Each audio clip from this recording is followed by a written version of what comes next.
예를 들어서 경찰청 같은 경우 경찰청 인사를 행안부 장관이랑 협의하지 않거든요. 경찰청 자체 인사를 하고 청와대하고는 좀 협의할 수 있어도.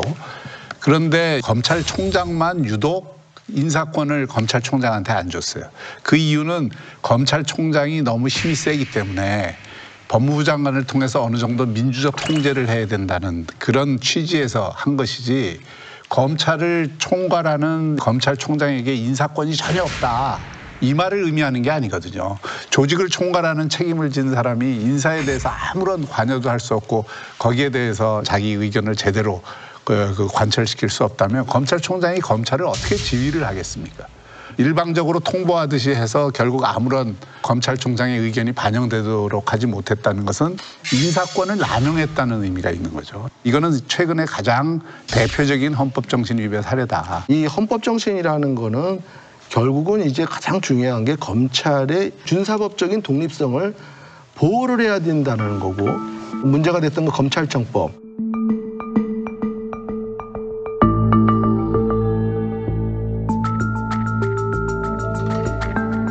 이 말 자체가 뭐냐면요, 그냥 단순히 의견을 드리라는 게 아니에요.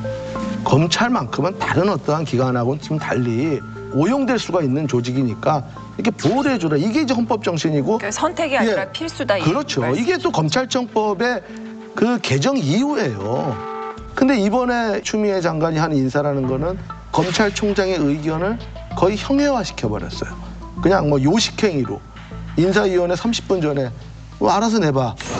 인사위원회 인사안을 올렸다는 것은 검사장급 이상 인사안을 확정시키고 난 뒤에 통보를 하겠다는 것에 불과한 거 아닙니까? 30분 전에 오라고 한 것은. 인사위원회 전에 30분의 시간뿐만 아니라 그 전날도 의견을 내라고 한 바가 있고요. 1시간 이상의 전화 통화를 통해서 의견을 내라고 한 바 있습니다. 인사위원회 이후에도 얼마든지 의견 개진이 가능하다고 모든 일정을 취소한 채로 무려 6시간을 기다렸습니다.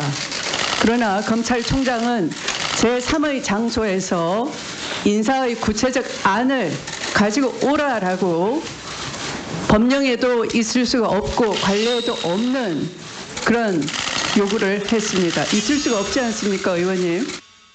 제3의 장소에서 명단을 가져와야만 알 수 있겠다라고 한다는, 그것도 인사 프로세스에 역행되는 것이라고 생각해요.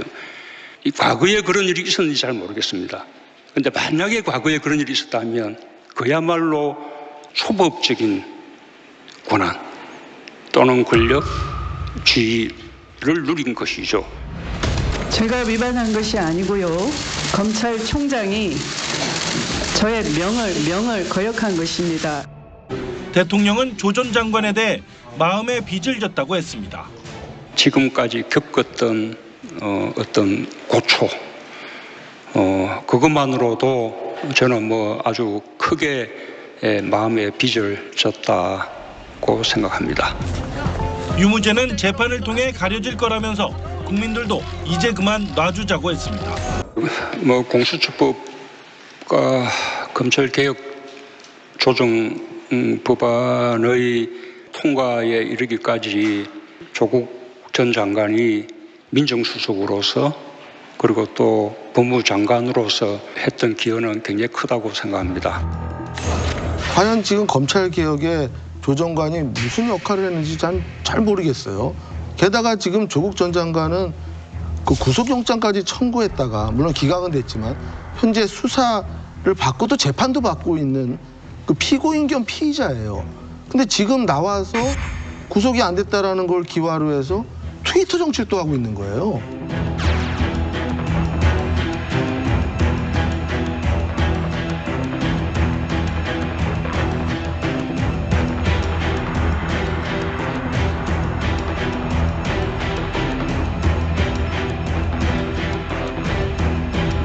좀 자중해야 되는 거 아닌가.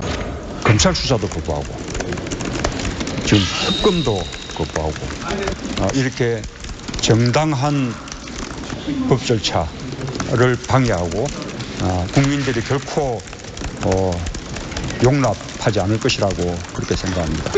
청와대는 즉각 압수수색 절차에 협력할 것을 촉구합니다. 법원이 발부한 압수수색 영장은 그 자체로 법과 원칙이라 할 것입니다. 청와대는 더 이상 성소가 아닙니다.